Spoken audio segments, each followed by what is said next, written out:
Bienaventurados los que lloran, dijo el Señor, porque ellos recibirán consolación. Dice la introducción, veremos otra extraña bendición con la bienaventuranza de esta lección. Extraña, porque es fácil pensar felices los que están alegres, pero ¿felices los afligidos? Analicemos la bienaventuranza que encontramos en Mateo capítulo 5, versículo 4. Es un poquito raro, ¿no? Bienaventurados los que lloran, dicen, no, pues más bien felices los que no lloran, los que son alegres. Pero hay que recordar, hermanos, que las cosas de Dios no son lógicas, están fuera de lo lógico, de la lógica humana, ¿verdad? Jesucristo dijo, bienaventurados los pobres. Bueno, más bien hay más placer y más alegría en tener riqueza y abundancia que en tener necesidad. Pero ya miramos lo que significa pobreza. Ahí es pobreza espiritual. Aquellos que se declaran indigentes, humildes, sencillos, sin todos los recursos espiritualmente hablando, porque eso nos hace depender más de Dios. No, ahora, bienaventurados los que lloran. Bueno, ¿por qué llorar? Felices, dichosos los que van a llorar y cuando hay lloro, hermanos, ¿qué implica? No es precisamente dolor, ¿verdad? Porque uno puede llorar de alegría también, de emoción, de una emoción positiva. Buenos días, hermanas. Una emoción positiva, pero por lo menos hay una saturación de emociones, ¿verdad? En muchos de los casos lloramos o normalmente lloramos cuando hay dolor, también cuando hay alegría, pero normalmente somos movidos, nuestro interior, nuestras emociones, cuando hay un dolor, cuando hay una injusticia, cuando hay una situación negativa, ¿verdad? Aquí más bien va en ese sentido negativo. ¿Mande? Cuando recibimos a Cristo en nuestro corazón, Nos ha quebrantado y vendría siendo, quizás algunos lloraron cuando aceptaron a Cristo, pero no por eso aceptaron a Cristo, por la emoción. La emoción fue el resultado de la obra y de lo que estaba sucediendo en ese momento, ¿verdad? Hay personas que son conmovidas por la obra del Espíritu Santo en la persona, y eso los lleva a contristarse y a quebrantarse y a mostrar un llanto, un lloro, ¿verdad? Vamos a ver qué quiere decir el Señor Jesucristo con esto. El entorno de la bienaventuranza, letra A, hermanos. ¿Quién lo lee, por favor? Letra A.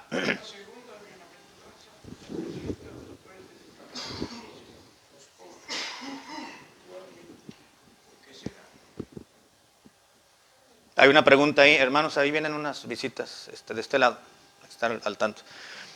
¿Por qué será? Dice la pregunta, ¿verdad? La segunda bienaventuranza, que es la que ya leímos en el versículo 4, se presenta después de declarar felices los pobres espiritualmente. ¿Por qué, hermanos? ¿Por qué creen? ¿Por qué podemos pensar que bienaventurados los que lloran después de bienaventurados los que pobres en espíritu? Por la humildad, ¿ok? ¿Qué más? La que está allí en la letra A. La segunda bienaventuranza se presenta después de que Cristo declaró felices o bienaventurados los pobres espiritualmente. Primero dijo bienaventurados los pobres en espíritu y luego bienaventurados los que lloran.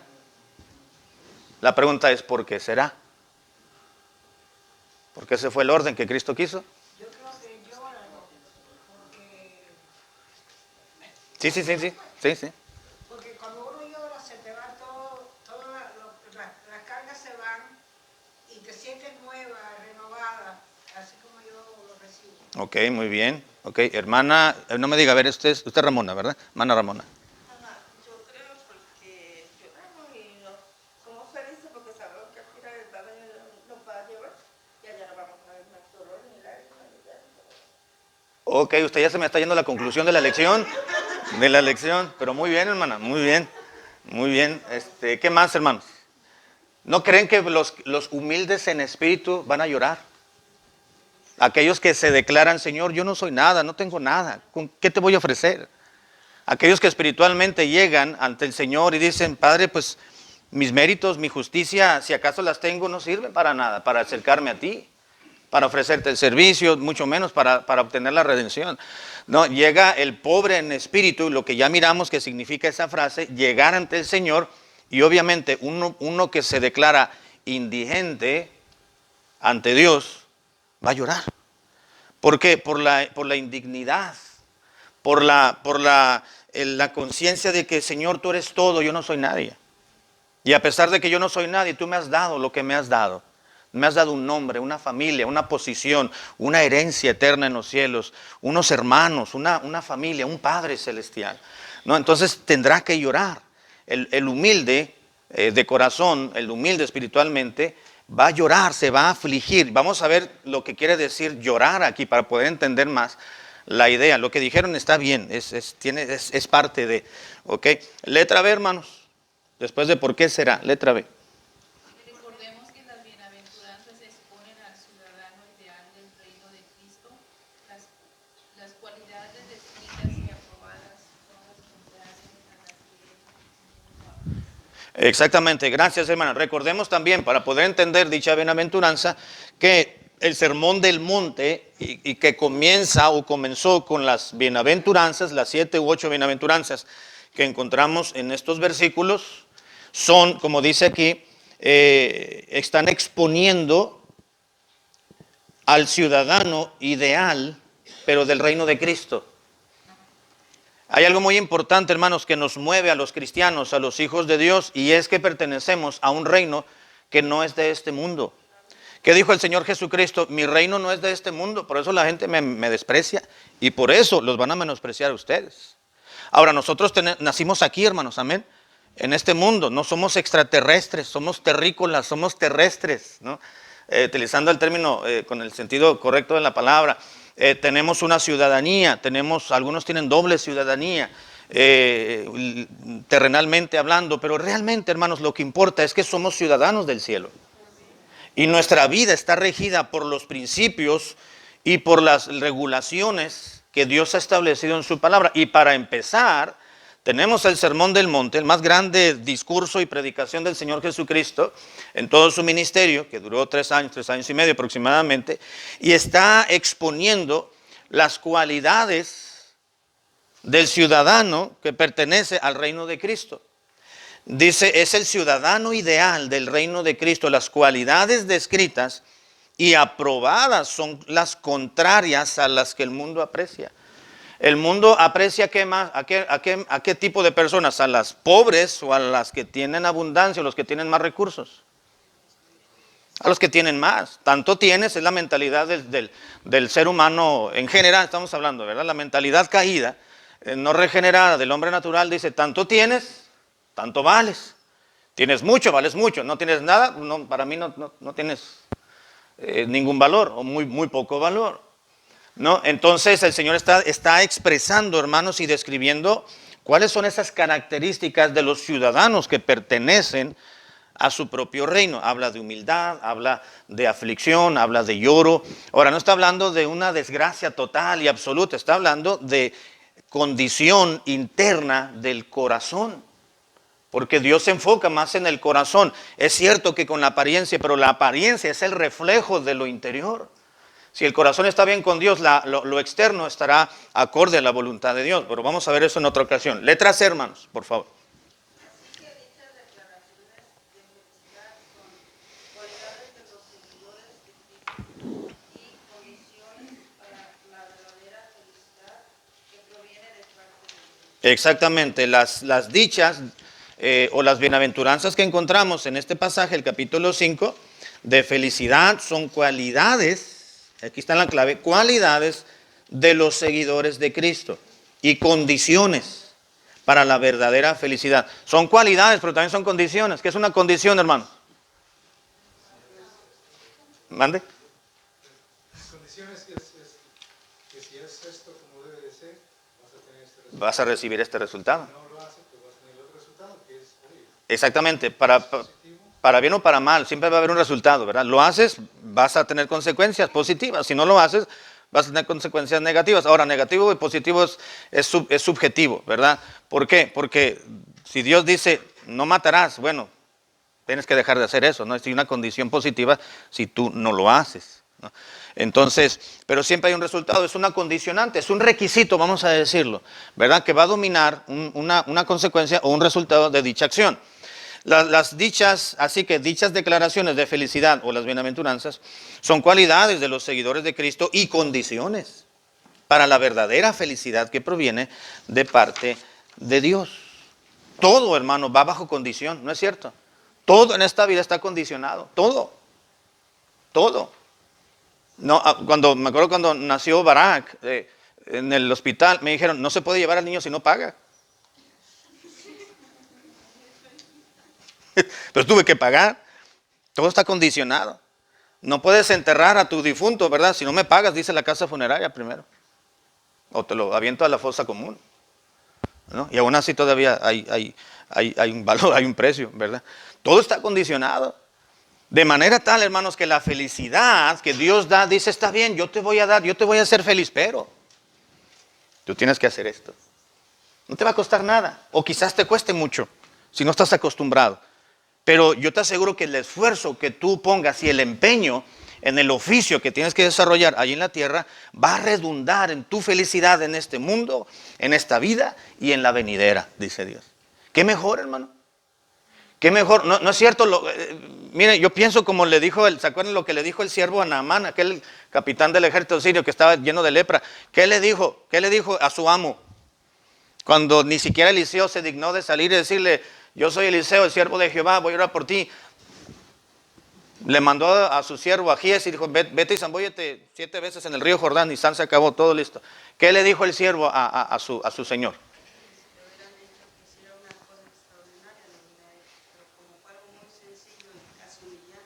Casi humillante para él. Él era un hombre importante y él quería que se notara lo que tenía que hacer.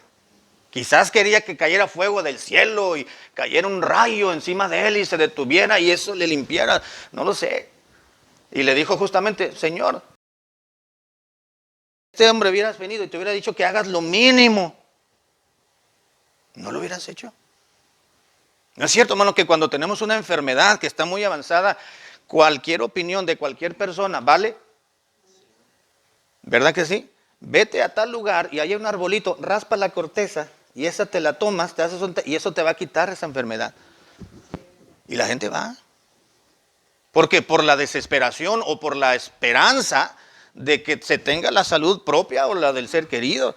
Y cualquier cosa tan superficial, incluso hasta, si me permite decirlo, hasta ridícula, estamos dispuestos a hacerlo, ¿verdad? Lo que Dios dice es, la felicidad realmente no te va a costar dinero. Es algo tan sencillo, dice Dios, como que no tienes que pagar nada, sencillamente es una actitud del alma, del corazón. Debe de haber un cambio en ti, en tu mentalidad, en tu filosofía de vida, para que tú obedezcas los preceptos divinos que son no tan complicados, que dijo el Señor Jesucristo, Mateo capítulo 29, me parece, 11, 28 y 29, donde dice, llevad mi yugo sobre vosotros y aprended de mí que soy manso y humilde de corazón. Dice, porque mi yugo es ligero y fácil mi carga. Mi hermano hace tiempo llegó y me dice, pastor, yo creo que yo me voy a ausentar de la iglesia y de la vida cristiana por un buen tiempo porque se me hace que esto de ser cristiano está medio complicado. Le digo, hermano, más bien es que usted lo está haciendo complicado. ¿Qué dijo Cristo? Es fácil.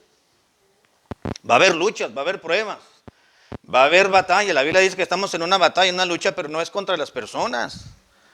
Ahí es donde confundimos el asunto, nos agarramos a palazos y a jalones de greñas, si me permite la expresión vulgar, con las personas. Cuando Pablo dice, la Biblia dice, nuestra batalla no es contra sangre y carne, nuestra lucha, sino es contra principados, contra potestades, contra los gobernadores de estas tinieblas y contra huestes espirituales de maldad. No es en contra del presidente Trump, no es en contra del López Obrador, no es en contra del que está en candidato ahorita, no es en contra de un país, es en contra de los demonios y de Satanás. Entonces, si la lucha es espiritual, el esfuerzo y las armas que tenemos que usar deben ser espirituales, ¿verdad? Deben ser espirituales. Así que no es tan complicado. Dios dice, pues te voy a bendecir, nada más haz esto, punto. No es tan difícil, ¿verdad? ¿En qué punto estamos, hermano? En el 2, ¿verdad? Vamos ahora a la enseñanza de la parábola. Letra A. ¿Quién la puede leer? De acuerdo a la lección anterior, se enseñó que Macarios, que se traduce como bienaventurados, es una condición de felicidad y bienestar que Dios ofrece. No es afectada por las circunstancias pasajeras de la vida a quienes cumplen las condiciones referidas por el Señor. Exactamente, eso lo miramos la lección anterior, la 150, donde se explicaba un poquito más acerca de la palabra que se tradujo al castellano como bienaventurados, que es el término griego Macarios, que se traduce propiamente bienaventurados.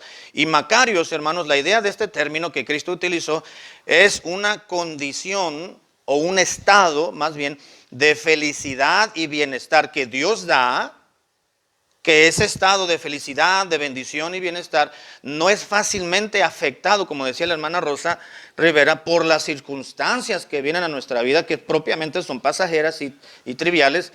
Dice, a quienes cumplen las condiciones o los requerimientos propiamente por el Señor. Ahora, letra B, hermanos. ¿Cuál es la condición de esta segunda bienaventuranza? ¿Mande? No, no, no. ¿Mande? Llorar, llorar.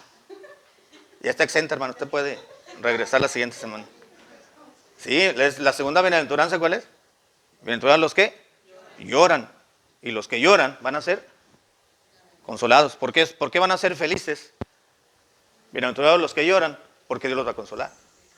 ¿Verdad? Es un triangulito nada más. Entonces, ¿cuál es la condición de la segunda bienaventuranza? Ahí es llorar. Así que vamos a llorar, hermanos. Nos conviene llorar. Bueno, vamos a ver qué significa aquí llorar, porque después decir, ay, mejor no voy a llorar. Bueno, letra C. En el idioma que fue escrito en el Antiguo Testamento. No, Nuevo Testamento. Uh-huh. Se utilizan 9 términos para referirse a llanto, de los cuales Cristo utilizó el más fuerte y severo. Penseo es el término. Uh-huh.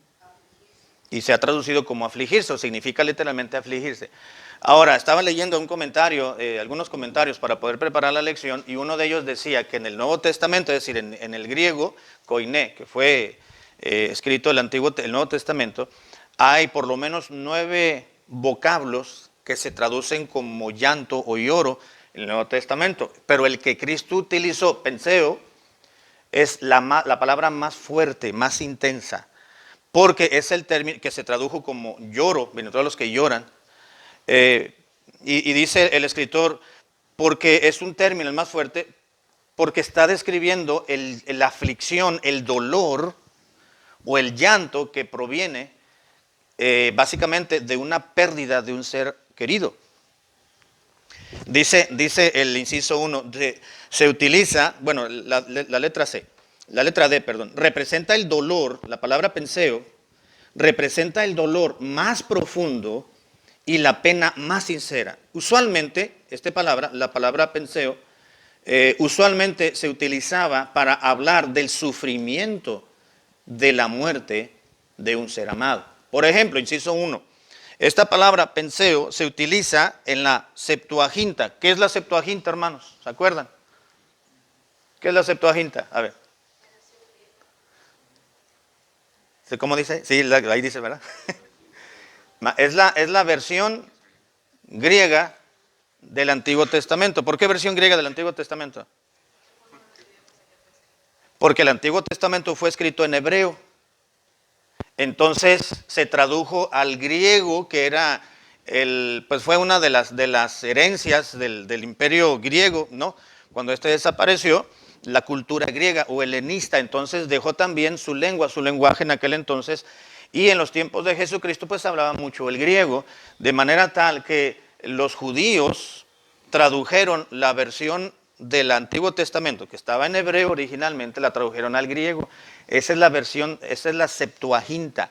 No, entonces, por eso dice aquí, hay un pasaje del Antiguo Testamento que utiliza el término penseo, que es en griego, pero originalmente, nada más para que no vaya a haber una confusión, Se utiliza en la Septuaginta, que es la versión griega del Antiguo Testamento, para referirse al dolor que Jacob, ¿quién fue Jacob, hermanos?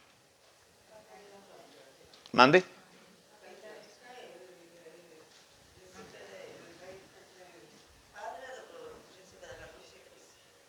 El príncipe de la tribu. Es Israel. Israel. Ya está Israel, dice la hermana. Entiéndame, dice. Israel. ¿Quién fue Israel? Pues fue el que Dios le cambió el nombre, ¿verdad? De Jacob a Israel. Que Israel es utilizado para referirse a ¿quién fue? Que Israel fue nieto de Abraham, hijo de Isaac. ¿Se acuerdan que Isaac tuvo 2 hijos que eran gemelitos, bárbaros y tremendos los dos? Pero de la línea mesiánica es a través de Jacob o Israel, ¿verdad? Que tuvo algunos hijos y una hija. ¿Cómo se llamaba la hija de Jacob o de Israel? Tuvo una nada más. Dina, que la deshonró, la violaron. Un amor, ¿verdad? Un muchacho que supuestamente se enamoró de ella y sus hijos, los hermanos de Dina, se vengaron. Bueno, de ahí donde viene el pueblo de Israel, vamos a decirlo así, ¿verdad? De Israel, de Jacob, descendiente de Abraham. Y dice la Biblia que cuando a Jacob, que estaba en Hebrón, me parece, si no mal me equivoco, fueron y le avisaron sus hijos que a José se lo había comido y destazado un animal fiero del campo, ¿se acuerdan? Que quisieron matarlo, pero luego vino, no me acuerdo si Rubén o Simeón, uno de los mayores, y le dijo, no, ¿cómo lo vamos a matar? Es nuestro carnal, es nuestro hermano, no, tan mal, no, y vamos a encerrarlo ahí. Lo aventaron ahí en una pila, en un foso, ¿verdad? Después se lo vendieron a unos ismaelitas, a unos árabes que iban pasando, y mataron a un animal, le pusieron a su túnica sangre al animal, y fueron con su papá. Mira, fíjate lo que pasó. Una fiera del campo se lo devoró, lo comió y nada más rescatamos su túnica. Y el dolor que le vino a José, a Jacob por su hijo José, describe lo que Cristo, la idea de la palabra que Cristo utilizó, que se tradujo como lloro. Eso lo encontramos en Génesis 37, 34. ¿Quién lo tiene, por favor, hermanos? Génesis 37, 34. ¿No?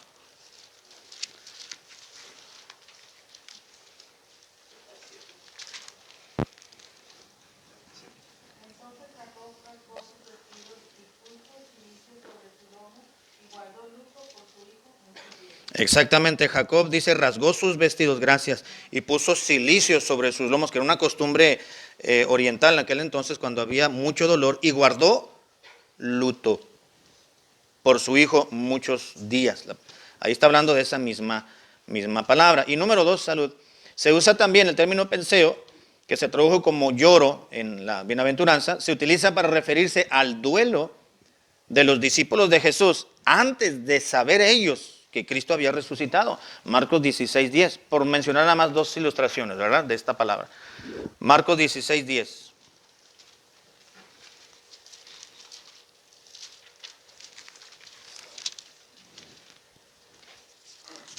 Yendo ella lo hizo saber a los que habían estado con él que estaban tristes y llorando. Exactamente, gracias, que estaban tristes y llorando. Dice que ella los hizo saber, hey, el Señor no está muerto, resucitó, no está. María Magdalena, dice el relato de Marcos, y ellos estaban creyendo que realmente pues había sido desfigurado, lo que habían visto, ¿verdad? Y que estaba en la tumba. Pero ella llegó y les dijo, no. Entonces ellos estaban tristes y llorando, no estaban de luto, pero habían una amargura de corazón porque habían perdido un ser amado, un ser querido. Por mencionar algunas ilustraciones de la idea de esta palabra. Letra E, hermanos, por favor. Es un vocablo que transmite la idea de una agonía profunda interna que puede expresarse externamente con lloriqueo, lamento o clamor. Exactamente, gracias, hermana. El término que se tradujo llorar, que es el término penseo, es un vocablo que transmite la idea de una agonía profunda interna que puede expresarse, o a veces no, pero es algo interno, pero normalmente se expresa físicamente con lloriqueo, con un lamento o con un clamor. Lloriqueo, ¿qué es lloriqueo? Es llorar más hasta que se le va a uno las fuerzas. No piense mal la palabra, a veces ¿verdad? Hay que tener el correcto sentido de las palabras. Ah, ya estás lloriqueando, dice uno, como en tono de burla. Pero la palabra lloriqueo significa llorar hasta que se te van las fuerzas. Entonces, el lloriqueo, el clamor y la angustia, como dice aquí, el lamento, es algo, puede ser algo externo cuando se pierde una persona, sobre todo, o cuando hay una situación de aflicción muy fuerte en la persona. A eso se refiere el Señor Jesucristo cuando dijo, bienaventurados los que lloran. ¿Qué? ¿Los que lloran porque pierden a un ser querido? No necesariamente. Vamos a ver cuál es el sentido que Cristo tenía aquí. Antes, voy a hacer un paréntesis. Tenemos a una pareja que está con nosotros. ¿Nos pueden decir su nombre, por favor? ¿Hablan español? Sí. Perdón. Mi nombre es Luis Hernández, vengo acompañado con mi esposa, ella se llama Andrea. Andrea. Sí, Luis Hernández, pero no el que jugaba. No. Se parece el nombre, ¿verdad? Bienvenido. ¿Vienen de alguna iglesia? ¿Viven aquí en Rockford? Vivimos por Rochelle Ok. y vengo de una iglesia bautista en Guatemala. Ok. Mire, los hermanos de aquí de esta banca son de Guatemala, mire. Por eso están levantando. Aquí estamos, dijeron. Y ¿quién de atrás? Y los de atrás son de Rochelle. Ellos viven en Rochelle. Y todos los que estamos aquí somos bautistas. Sí, entonces van llegando, como quien dice aquí, o ya tienen tiempo en la ciudad. Ella es de acá y Ok. un año y medio más o menos. ¿Qué andan por acá? Ok. Pues bienvenidos, hermano. Dios les bendiga. Hermana, ¿sí habla español, verdad? Sí, ok. Bienvenida, hermana Andrea y hermano Luis, ¿verdad? Luis, que Dios les bendiga. Estamos para servirles y si deciden que sea su iglesia, pues estamos a su disposición para apoyarles en lo que podamos. Que Dios les bendiga. Bienvenidos, bienvenidos. Vienen solos, no tienen familia. Ustedes dos nada más. Sí, la familia de ella pues van a otra iglesia. Ok. Bueno, ok, está bien. Pues aquí hablamos, no muy bien el español, pero aquí estamos. Bienvenidos, hermanos, Dios les bendiga. Bienvenidos a la iglesia. Bien, estábamos en la acotación de la letra E, ¿verdad? Dice, en el caso de David, aquí está la clave, hermanos, de la idea de lo que Cristo estaba diciendo con el término llorar. En el caso de David, si alguien puede ir buscando, Salmo 32. En el caso de David, al dejar de ocultar su pecado y al lamentarse y confesarlo, hasta entonces David pudo declarar lo que dijo en el Salmo 32. Dice, bienaventurado aquel cuya transgresión ha sido perdonada y cubierto su pecado. ¿Qué dice el Salmo 32, 3 al 5? Mientras callé, se me crecieron mis huesos en mi gemir todo el día, porque de día y de noche se agravó sobre mí tu mano, se volvió mi verdor en sequedades de verano. Mi pecado te declaré y no encubrí mi pecado. Dije, confesaré mis transgresiones a Jehová, y tú perdonaste la maldad de mi pecado. Exactamente, gracias. Y el 1 y el 2. Bienaventurado aquel cuya transgresión ha sido perdonada y cubierto su pecado. Bienaventurado el hombre a quien Jehová no culpa de iniquidad y en cuyo espíritu no hay engaño. Exactamente, gracias, Evelyn. Que mire, ya se dio cuenta lo que estaba haciendo con David aquí, hermano. Dice del versículo 3 al 5, ¿qué está expresando? ¿Está expresando un lamento? Una grande aflicción. Dije, mientras callé, es decir, mientras a nadie le platiqué mi pecado, mi transgresión. Básicamente el Salmo 32 y el 51, hermanos. El 51 es la confesión de David por el pecado y los pecados que sabemos que había cometido, básicamente y enfáticamente del adulterio que cometió con Betsabé, salud, y haber sido el autor intelectual de la muerte de Urías, el esposo original de Betsabé, salud. Entonces, Salmo 51 expresa el corazón afligido de David, compungido por el pecado de confesión, y el Salmo 32 está expresando la dicha y la felicidad de haber sido perdonado por Dios. De manera que en el versículo 3 al 5 que ya leyó Evelyn, está manifestando David, ese lamento, esa aflicción que él tenía, mientras yo callé, a nadie le dije mi pecado y no lo confesé a Dios, dice, mis huesos se envejecieron. Ahora, literalmente no se está refiriendo a que había envejecido, pero no nos sentimos así, hermanos, con un peso moral y un peso emocional cuando sabemos que estamos en lo incorrecto o que estamos siendo gobernados por el pecado y no lo confesamos a Dios. No viene sobre nosotros un cansancio emocional, también espiritual, obviamente, ¿verdad? ¿Y por qué sucede eso? Porque hay una anomalía en nuestra vida espiritual. Porque hay algo que no hemos hecho bien, hay un impedimento, hay un estorbo, hay una barrera en nuestra relación con Dios que nos hace salirnos con la nuestra, en el sentido de que el pecado, estamos permitiendo que el pecado, como dijo Pablo, se enseñoree de nosotros. Mientras callé, dijo David, mis huesos se envejecieron en mi gemir todo el día. Dice el 4, dice, porque de día y de noche se agravó sobre mí tu mano, se volvió mi verdor, es decir, lo verde de su vida, se volvió seco. Como cuando el pasto se seca en verano, los árboles, ¿verdad? Dice, yo estaba iba reverdeciendo en mi vida, pero lo verdoso se volvió seco en sequedades de verano. Sin sentido, sin un propósito en la vida, porque dice, de día y de noche se agravó sobre mí tu mano. Es decir, el Espíritu de Dios, hermano, le estaba contristando, pero David no estaba reaccionando al llamado de Dios. Eso es lo que sucede en su vida, en la vida también, hermano. El Espíritu Santo sigue siendo el mismo y la naturaleza caída y pecaminosa que David tenía es la misma que ustedes tenemos. Dice el versículo 5, mi pecado te declaré y no encubrí mi iniquidad. Porque dice David, dije, confesaré mis transgresiones a Jehová. Mejor lo voy a decir, dijo David, ¿no? Mejor te lo voy a confesar, Dios, porque esto me está acabando, me está agotando emocionalmente y espiritualmente. Mejor me voy a confesar ante ti. Y dice, y cuando dije, voy a confesar mi transgresión a Jehová, dice, tú me perdonaste la maldad de mi pecado. Entonces entra el versículo 1 y el 2, bienaventurado, feliz, dichoso, aquel cuya transgresión ha sido perdonada y cubierto su pecado. Esa aflicción, hermanos, que sentía David, que tenía David, lloró David, hermanos, como resultado de la contrición y el lamento por su pecado con Betsabé. ¿Habrá llorado? Sí, ¿qué dice la Biblia? ¿Qué dice el relato?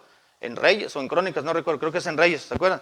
Cuando dice que el niño, que producto del embarazo de Betsabé, nació, pero nació malito.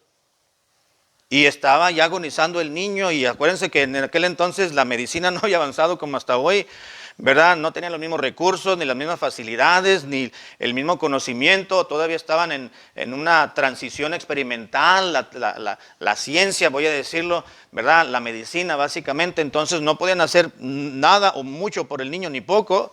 Entonces David estaba llorando postrado en tierra, lamentándose seguramente por su pecado. Señor, ¿qué culpa tiene el niño? Fui yo el que anduve de ocioso viendo por la ventana y que mandé llamar a aquella mujer y aquella mujer me hizo caso. Le llamé, la seducí, le hablé a su corazón, ella no se negó porque yo era el rey, pero también mandé matar a Urías. Urías, hermano, era un hombre de confianza de David.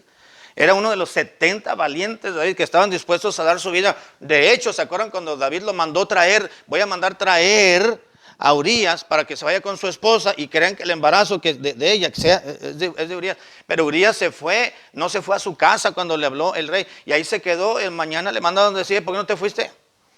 Pues el arca de Jehová está allá, en la guerra. Mis compañeros están allá y yo voy a estar muy feliz teniendo placer con mi mujer aquí. Dice, ¿no es justo? ¿No es justo? Y David dijo, pues este tonto, ¿qué está haciendo aquí? Este debe de estar allá. No, mi plan que yo tengo. Y David dijo, pues lo único que se me ocurre ahorita es quitarle la vida de alguna forma. Entonces procedió como procedió. Era uno de su confianza, hermano. Imagínense lo que el Espíritu de Dios estaba haciendo en David. Mientras callé, dijo David. Todo esto nadie lo supo, hermano. Excepto 2 o 3 personas nada más. Creo que Abner o Joab, no recuerdo, capitán del ejército. David, obviamente Betsabé, pero no sé si Betsabé le habrá contado todo. Yo creo que hasta después. Y Dios. Y David se lo cayó todito. Entonces vino el quebranto de corazón, el lamento, la aflicción de David. A ese lamento, hermano, se refiere el Señor Jesucristo. Bienaventurados los que lloran. Los que se lamentan por el pecado. Aquellos que se afligen en su óptima relación con Dios son afligidos por el pecado propio y el pecado de la misma sociedad que está viviendo en rechazo a Dios. A eso se refiere. A esa condición espiritual interna se refiere Cristo cuando dijo, bienaventurados los que lloran, los que son afligidos por su condición, por su naturaleza pecaminosa. Aquellos que están tratando de elevar su espíritu al Señor en gracia y en devoción y en piedad, pero hay algo internamente que les impide poderse acercar a Él, que se llama pecado. Pablo dijo, el pecado ya no se debe de enseñorear sobre nosotros porque no estamos bajo la ley, sino bajo la gracia. Pero hay una ley en mis miembros que me dice y se revela ante la ley de Dios, y yo le llamo la ley del pecado, que me hace hacer lo que no quiero hacer. Y Pablo explicó y dijo, declaró y dijo, lo que yo quiero hacer, eso hago, lo que mi carne quiere hacer es lo que está haciendo, pero lo que no debo de hacer, eso hago. Esa aflicción y ese lamento y ese lloro es lo que Cristo se está refiriendo, hermano. Los que lloran y se lamentan por causa del pecado, porque están siendo dominados por Él. Ellos van a recibir la consolación de Dios. Bueno, vamos a continuar, el tiempo se nos viene encima. Letra F, hermanos. De lo que Jesús está hablando en esta bienaventuranza es del llanto o tristeza según Dios, según los Corintios 7:10. De ese lamento que solo pueden experimentar quienes desean pertenecer al Señor sinceramente o que ya le pertenecen. Exactamente, gracias, Evelyn. Ahora, Pablo mencionó, hermanos, ahí en 2 Corintios 5, 7, 10, la primera parte, dice que hay una tristeza, hermanos. La tristeza de ese mundo, la tristeza de este mundo, ¿qué causa? ¿Mande? Más tristeza, sí, ¿verdad? Muerte. Pero la tristeza que es según Dios causa arrepentimiento para salvación. Así que no toda la tristeza, hermanos, es negativa. La tristeza que este mundo trae a una persona es para muerte, la mata, la transforma para mal, la desfigura emocionalmente, moralmente, espiritualmente ni se diga. Pero la tristeza que es según Dios, es decir, hay algo, hermanos, que Dios pone en el ser humano que lo contrita, le mueve sus emociones y lo aflige. Al no salvo, hermanos, viene una tristeza de Dios y viene un lamento. El Espíritu de Dios viene y le llama a la persona, le dice, eres pecadora, te vas a ir al infierno. Tú necesitas no una religión, necesitas a Cristo en tu vida, necesitas la salvación. Y la persona se contrita, se humilla delante de Dios y se aflige. Entonces Dios la va a bendecir, dándole consuelo espiritual a su alma, dándole la salvación. Porque la tristeza que es según Dios, la que viene de Dios, causa arrepentimiento. Ahora, ¿Dios le produjo tristeza a David? Sí, vemos que se arrepintió, confesó su pecado, arrepentido, reconoció y Dios le perdonó. Mientras callé, mis huesos envejecieron, yo no hallaba la salida, yo ya me sentía que me iba a morir, dijo David, pero cuando dije, voy a confesar ante Dios mi pecado, y mi pecado te confesé, y dice, Dios me perdonó. Bienaventurado aquel cuya transgresión ha sido perdonada. Cambió su vida, hermano, fue feliz. Por esa razón, hermano, cuando el niño murió, David pudo decir, no pasa nada. Sí, yo soy culpable de la muerte del niño, pero el niño va a Dios. Y yo voy a ir a donde Él va, donde Él está. Pero ella no puede venir conmigo, no lo podemos resucitar. Por más que le hagamos el trabajo, no va a revivir. Así que, pues, gloria al Señor. Él va a ir a la presencia de Dios, el Creador de Jehová, allá en su presencia. Y un día estaré con Él, decía David. Él pudo superar esa aflicción. ¿Por qué? Porque pudo arrepentirse. Porque la tristeza que es según Dios causa arrepentimiento para salvación, para consuelo. Ahora, ¿Ustedes creen que Judas, dice la Biblia que Judas fue y se arrepintió cuando entregó a Cristo? ¿Sí o no? Así dice la Biblia. Dice, se arrepintió, les aventó las 30 monedas de plata ahí a los sacerdotes y ¿qué hizo? Fue y se colgó. ¿Hubo arrepentimiento real? ¿Hubo arrepentimiento? No, hubo remordimiento. No hubo porque el arrepentimiento o la tristeza que viene de parte de Dios causa arrepentimiento para salvación. En Judas no, Judas fue sencillamente remordimiento. Y la palabra y arrepentimiento es remordimiento. Porque si hubiera venido la tristeza de parte de Dios, él se hubiera arrepentido realmente, hubiera cambiado su mentalidad, hubiera cambiado su vida y hubiera sido salvo, pero no fue así. Además ya estaba destinado para que fuese el hijo de perdición, ¿verdad? Bueno, lo que quiero decir, hermanos, es que no siempre hay arrepentimiento, hay remordimiento. Y Dios no quiere remordimiento, Dios quiere arrepentimiento.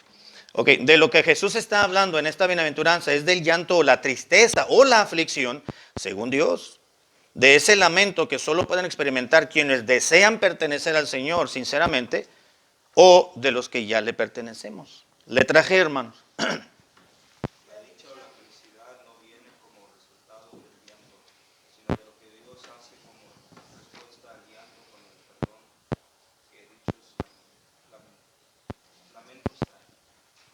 Lamentos traen, exactamente. Ahora, vamos a terminar ya, hermanos. Mateo 5:4 dice, bienaventurados los que lloran, ¿por qué? Exactamente. Ahora, ¿la felicidad va a venir por llorar? Entonces, ¿por qué vendrá? ¿Mande? ¿No? Por la consolación que Dios va a dar. El lamento no viene por llorar, porque ¿cuántos meses hemos llorado, hermanos, en este mundo? Y no cambia nada, ¿verdad? En la bienaventuranza o la felicidad que Dios está proveyendo y ofertando, voy a decirlo así, que no es la palabra correcta, pero que está ofreciendo, eso es lo que quiero decir. Es para aquellos que lloran, pero no por los que lloran nada más, sino por aquellos que lloran por su pecado y se lamentan por la condición, porque ellos van a ser consolados. Entonces, la consolación de Dios por el arrepentimiento y la tristeza que viene según Dios, entonces esa es la razón por la cual Dios traerá la felicidad. Letra G, la dicha de la felicidad no viene como resultado del llanto, sino de lo que Dios hace como respuesta al llanto, con el perdón que dichos lamentos traen. La tristeza, según Dios, produce el perdón de Dios, lo que hace que venga la felicidad de Dios. ¿Qué dice el Salmo 51, 1 al 9? Está muy largo, pero ahí en el Salmo 51 dice, ten piedad de mí, oh Dios, conforme a tu misericordia, conforme a la multitud de tus piedades, borra mis rebeliones, límpiame más y más de mi maldad. Y comienza David a expresar su corazón contrito, humillado ante Dios y se confiesa su pecado. Entonces David escribió en el Salmo 32, bienaventurados los que son perdonados y cuya transgresión ha sido perdonada y cubierto su pecado. Letra H, hermanos.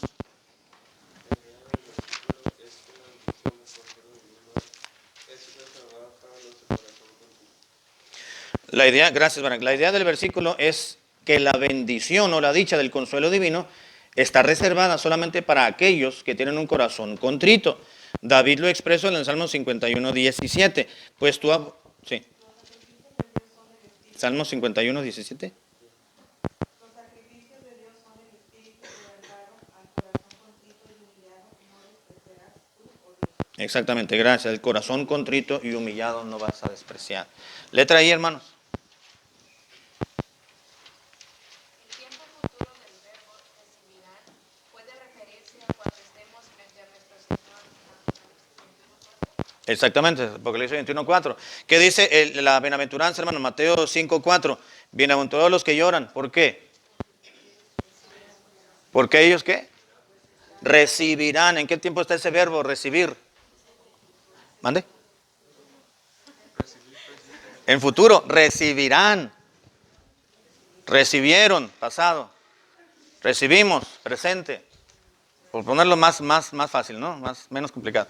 Recibirán, tiempo futuro. Ahora, pero el hecho de que esté en futuro, hermanos, no está significando que la consolación la vamos a recibir en los últimos días de nuestra vida.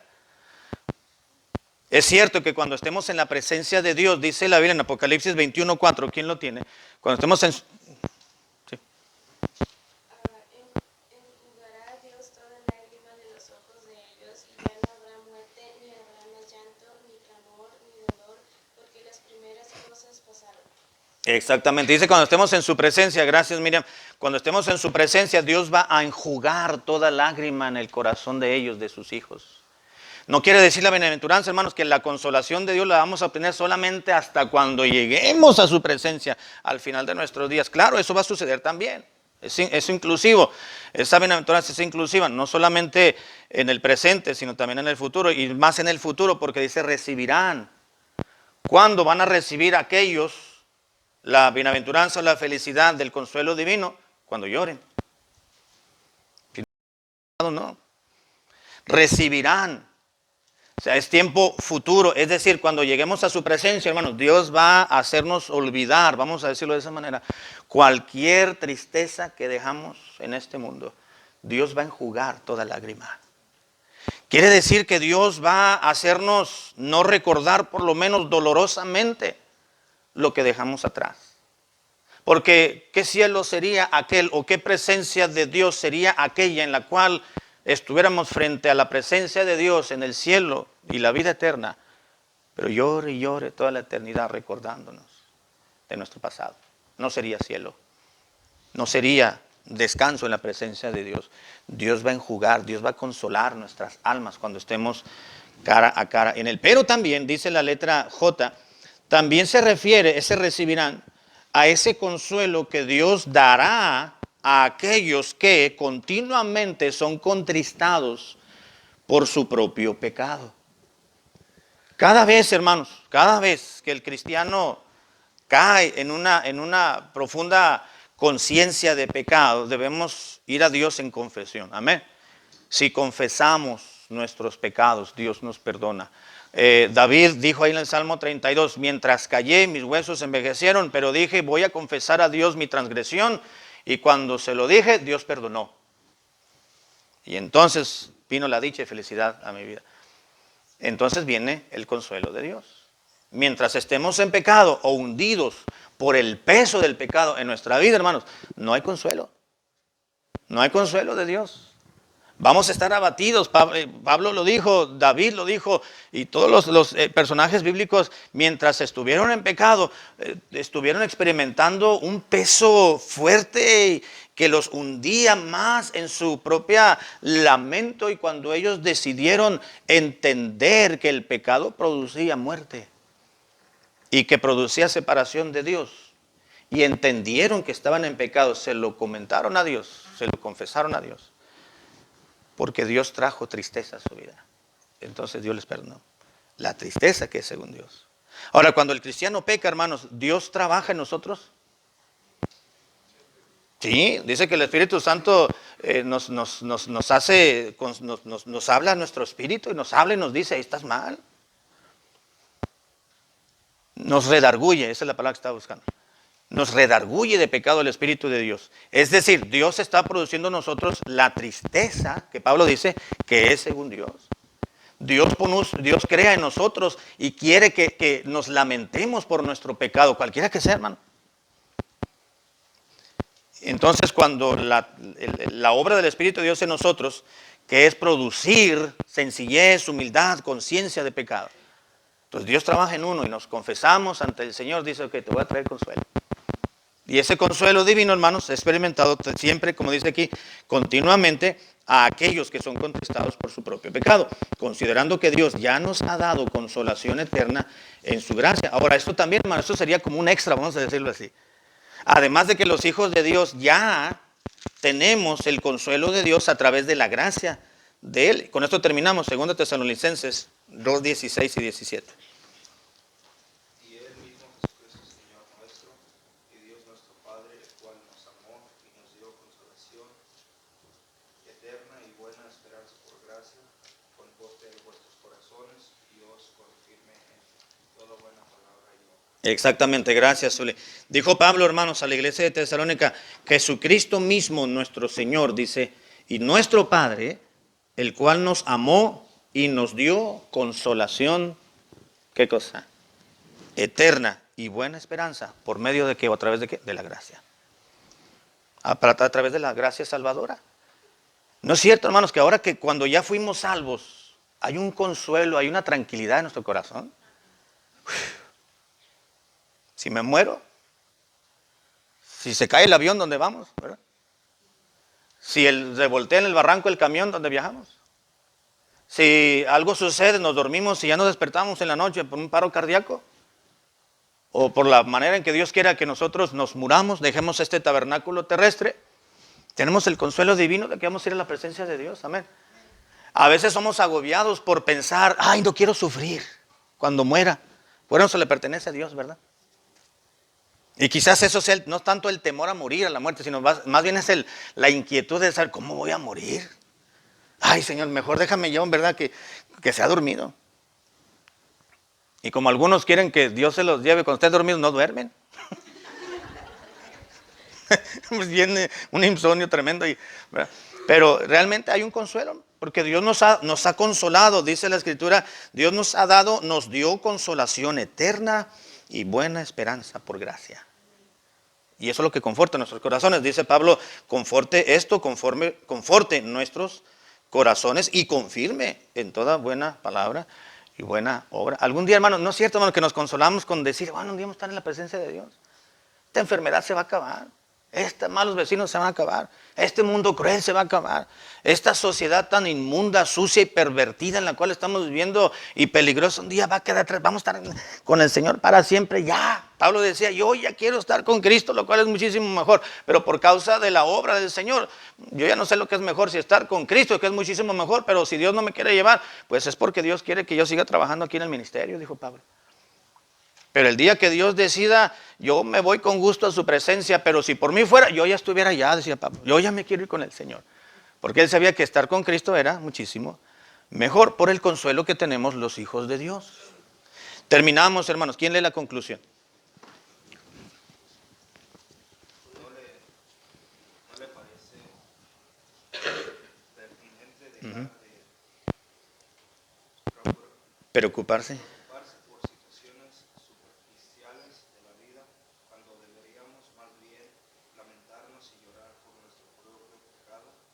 Es tiempo de permitir que el Espíritu Santo trabaje plenamente en su propia vida para Contristarnos. conquistarnos por lo que estamos haciendo mal. Dios nos dé esa gracia de librarnos de nuestros propios pecados. Amén. Amén. Gracias, Uli. Y bueno, hay un versículo para memorizar, hermanos, que es obviamente Mateo capítulo 5, versículo 4.